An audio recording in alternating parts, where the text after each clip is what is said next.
I was a sick girl now. Not even a breeze entered her small room, but fate opened a door and gave a new opportunity into her hands, saying it was to go see the beauty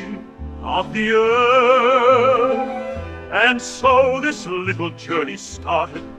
with the little book Stories by Mom.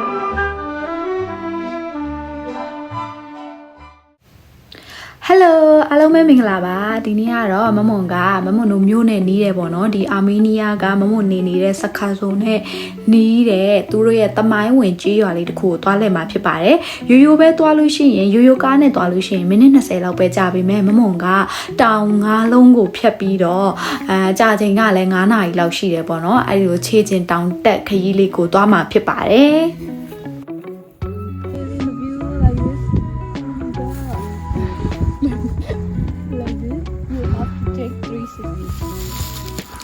အခုအာမေးနီးယားမှာကဆောင်းဦးရာသီရောက်ပြီပေါ့နော်ဆောင်းဦးရာသီရောက်တော့ရာသီဥတုကပုံမှန်မဟုတ်ဘူးမိုးရွာတယ်ချက်ချင်းမိုးရွာကနေပြီးတော့နေပူလာတယ်နေပူကနေပြီးတော့မိုးရွာတယ်အဲ့လိုမျိုးတွေဖြစ်ပြီးတော့တောင်တွေကလည်းတတောင်နဲ့တတောင်မတူတစ်ပင်တွေအရွက်တွေရှိသေးတဲ့တောင်တွေရှိသလိုအယိုးပြိုင်ပြိုင်နေနဲ့တစ်ရက်တွေအကုန်လုံးကျွေသွားတဲ့တောင်တွေလည်းရှိတယ်ပေါ့နော်ဒါမမွန်ပထမဦးဆုံးဖြတ်ခဲ့တဲ့တောင်ရဲ့လန်ခရီးလေးပေါ့နော်သူကတော့နည်းနည်းကွင်းကျင်နေများတယ်တောင်ကတုံးပုံတန်များပြီးတော့တစ်ပင်တွေတိတ်မတွေ့ရဘူးတက်ကြွနဲ့အားခဲပြီးတက်မယ်လို့စိတ်ကူးရပါမယ်ပထမတောင်မှာပဲပေါင်ကြောညက်သွားလို့ထော့နေဖြစ်နေရပေါ့နော် drone နဲ့မဟုတ်ဘဲနဲ့ဖုန်းနဲ့ရိုက်ထားတဲ့အပြင်ကကာလာဒီကာလာလေးတွေကတော့ပိုလှတယ်ပေါ့နော်အဲ့လိုကြောက်ကဘာတွေများတယ်အဲ့လိုမတ်ဆောက်တဲ့နေရာတွေများတယ်ဒါတောင်ထိပ်ပေါ်ရောက်ခံနေပေါ့နော်ရောက်ခံနေအချိန်မှာတော့တော်တော်ပင်ပန်းနေပါပြီ I saw a ladybird two ladybird in there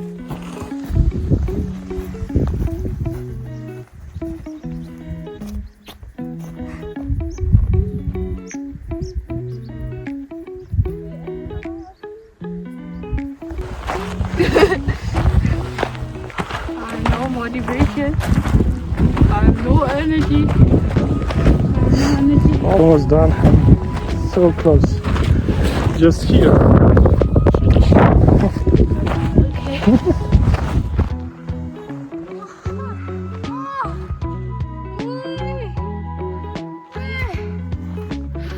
I did it!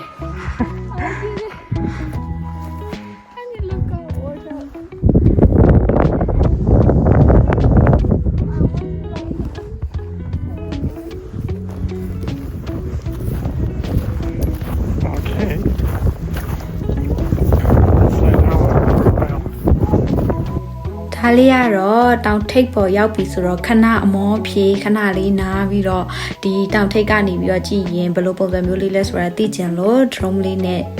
ဗီဒီယိုလေးတွေခဏလုပ်တယ်ပေါ့နော်ခဏရိုက်တယ်ဗီဒီယိုခဏရိုက်တယ်ဒါပေမဲ့လေမမွန်တက်ခဲ့တဲ့တောင်ကတောင်ကရုံတောင်ပေါ်မှာအဲ့လိုဆောင်းဦးနဲ့ပတ်သက်တဲ့တိရွက်တွေဘာမှမတွေ့ရအောင်လူဆိုခွေးတစ်ကောင်ကြောင်တမီးမှတော့မတွေ့ရပဲနဲ့အဲ့လိုတောင်ကရုံဖြစ်မှာပဲအရန်အေးပြီးတော့လေအေးရန်တိုက်ပြီးမမအနှွေးတဲ့နှစ်ထပ်ဝတ်ထားတယ်ဟုတ်အဲ့အနှွေးတဲ့နှစ်ထပ်တောင်မလောက်အောင်ကိုအေးတာပေါ့နော်သူတို့ရဲ့ရိုးရာသီဥတုကလည်းအေးတဲ့အပြင်တောင်ထိပ်ပေါ်ရောက်သွားတော့ပိုဆိုးတယ်ဒါကတော့အဲ့ဒီတောင်ရဲ့ဘေးချင်းကဲ့ရဲ့တောင်ပဲဒါပေမဲ့တစ်ပင်တွေအများကြီးရှိပြီးတော့အယောင်လေးရမ်းလှမလားမမတို့ကအခုဒီတောင်နှစ်ခုကိုကြော်ပြီးတော့အရှိမတွေ့ရမယ်ပေါ့နော်သူတို့ရဲ့တမိုင်းဝင်ရွာလေးကိုအလဲသွားမှာဖြစ်ပါတယ်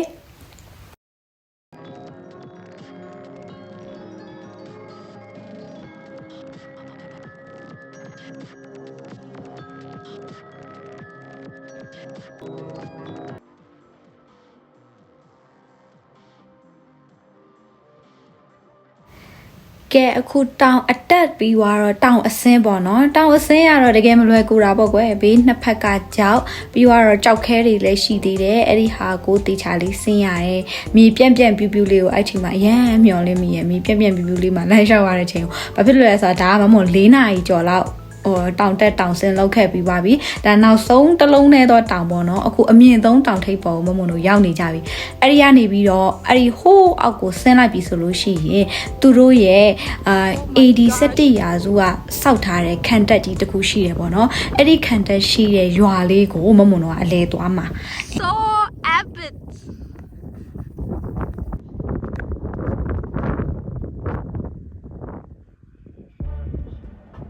ကြည့်ပါဦးလောက်လိုက်တော့ကွယ်